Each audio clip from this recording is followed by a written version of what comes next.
Kuva aho habereye isekeza n'ihimiriza ry'abategetsi batandukanye b'igihugu ca Tanzania babwira impunzi z'abarundi zahungiye muri ico gihugu ko zibwirizwa gutahuka bitarenze mu kwezi kw'icumi, ibintu muri iyi ndwi iheze vyarahindutse.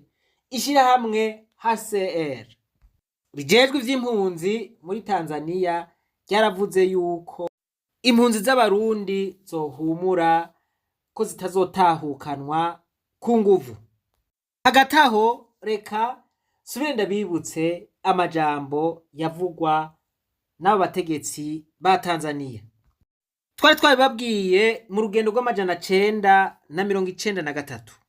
Impunzi zahungiye mu gihugu ca Tanzania, cane cane impunzi zahungiye mu nkambi ya Nduta, baraye bazikuriye inkoni ku gishitsi, aho baraye bazimenyesheje yuko itariki 31 z'ukwezi kw'icumi na kabiri ko zitegerezwa kuba zatashe zose, ngo kandi n'abahora bazifasha bose bazoca bahagarika ibikorwa bahora bakora.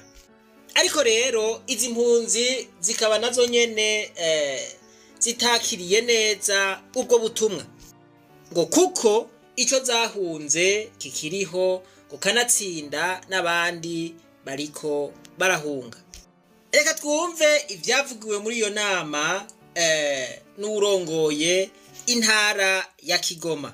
Kazi wa mashirika yote yanayofanya kazi na UNHCR, ndongozi namwe mashirahamwe yose musanzwe mukorana na HCR. wapendwa ndugu zetu wakimbizi kutoka Jamhuri ya Burundi, bakundwa inshuti zacu impunzi kuva mu gihugu cy'u Burundi, ninawasalimu kwa jina la Jamhuri ya Muungano wa Tanzania. ati ndabaramukije mu izina rya leta yunze ubumwe ya Tanzania. Leo tumekusanyika hapa kwa lengo la kujadili suala muhimu sana.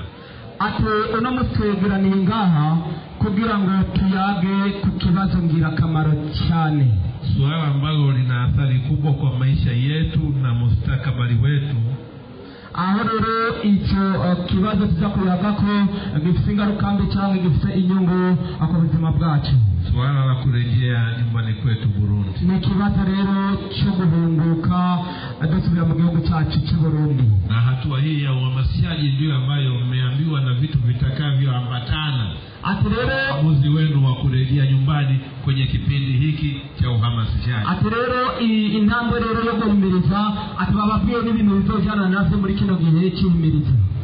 Na tumeambiwa uhamasishaji huu utaisha tarehe 31 Disemba mwaka huu wa 2024. Ati twanabwiwe yuko ihimiriza rizohera igenekerezo cyangwa itariki 31 ukwezi kwa 12 no mwaka. Ninaposema kurejea nyumbani, napenda kuhakikishia kuwa hali ya usalama nchini Burundi imeimarika sana. Ati iyo mvuze ati guhunguka mu Burundi, mbangomba kubakorera inkoni ku gishitsi, ndabamenyesha yuko mu Burundi gushika ino saha hatekanye. Serikali ya Burundi inayoongozwa na rais mpendwa wa Burundi Generali Evariste Ndayishimiye imefanya kazi kubwa na kujitolea katika kuhakikisha usalama na utulivu unapatikana nchini kote. Ati leta y'Uburundi isanzwe irongowe na Generale Evariste Ndayishimiye, ati barakoze ingufu nyinshi cyane, bakora batuziganya bongera bitanga mu kugerageza ko igihugu cy'u Burundi kigira amahoro n'umutekano. Hivyo ninawasihi mzingatie faida za kurejea nyumbani. Kwa bwizo ndabasavye shimitse kwitwararika cyangwa gushira mu ngiro izi nyungu dusanzwe duhabwa mu gihe duhungutse cyangwa muri kano kajya guhunguka. Ivyo rero biruko mu gihe baza barahejeje gutemagura imirima yabo, mu gihe baza barahejeje gutemagura ibitoki, mu gihe baza barahejeje gutemagura imyumbati canke ibikoti, mu gihe baza barahejeje gusambagura inzu zabo, amabutike canke udusoko, mu gihe ata muntu agikoresha agakinga canke akamoto. Nukuvuga ngo impunzi z'abarundi zahungiye muri Tanzania ku isi yose n'izo mpunzi za mbere zifashwe nabi.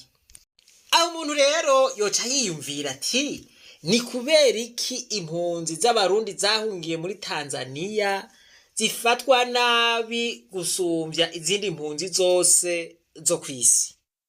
Reka tubandanye kwari ukubibutsa ibyo twari twavuze. Abarundi rero bari muri ayo makambi y'impunzi bari babwiwe gutaha n'abategetsi ba Tanzania barashimye iyo ngingo ya HCR.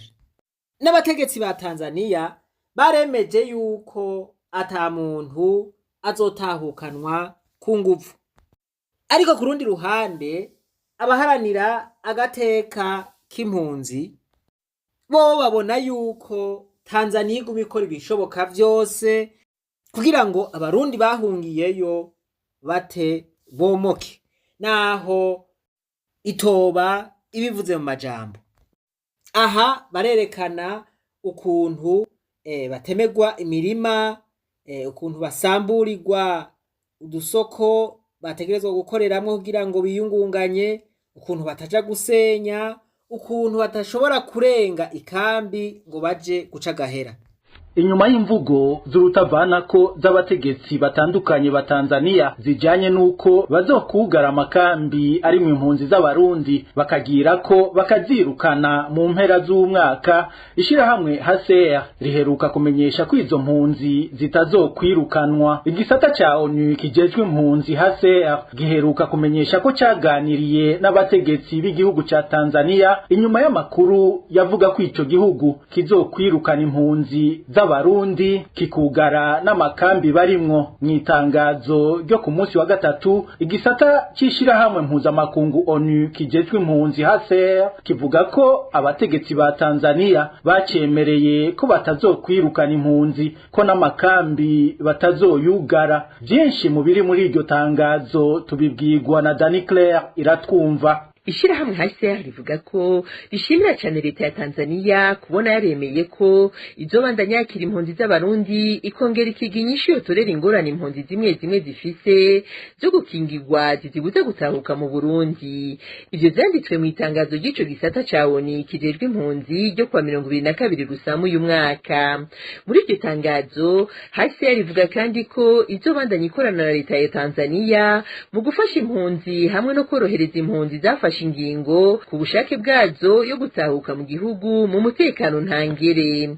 Ishirahamwe HCR risigura ko ryabonanye n'abarongoye ubushikirangaji bw'intwaro yo hagati mu gihugu muri Tanzania inyuma y'amakuru yavuga ko ico gihugu gitegekanya kugara ikambi ya Nduta mu mpera z'uno mwaka, ikambi rimwe impunzi ibihumbi 63.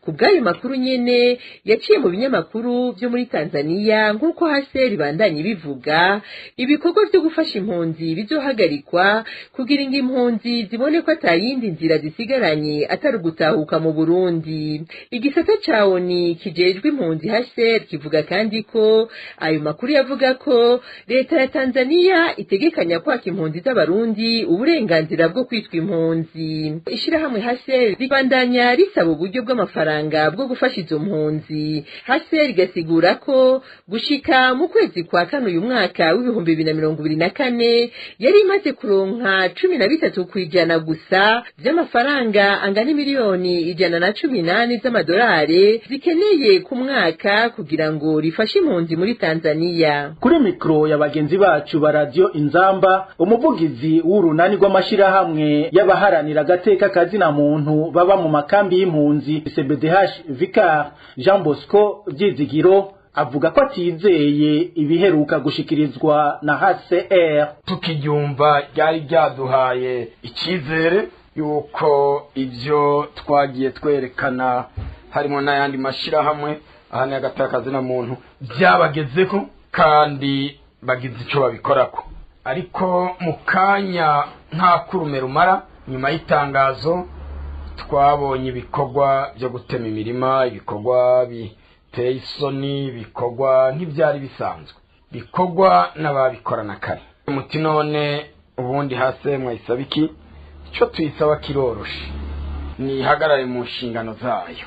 cya kabiri nimba ikeneye umuco nibaze amashirahamwe aharanira agateka kazina muntu harimwo na CBDHBK iyereke ukuri kw'ivyo bikorwa bibi biri gukorerwa impuhwe z'abarundi muri Tanzania. Gushika kuwa 30 ndamukiza igihugu ca Tanzania cari gihaye indaro impunzi z'abarundi zirenga ibihumbi 130 kubw'icegeranyo catanzwe n'igisata ca ONU kijejwe impunzi HCR. Murumvise amakenga ariho, ariko twizere ko igihugu ca Tanzania kigiye kwikubita agashi mu ntumbero yuko impunzi z'abarundi ziri muri Tanzania zifatwa nk'izindi mpunzi zose ziri mu yindi micungararo y'isi. Imana nibahezagire cyane, reka twibandanirize rwa rugendo rwacu maze tugaruze umunezero Satani yatunyaze. Umuntu atarashika mu ishuri ry'abarundi bose turamahaye kaze.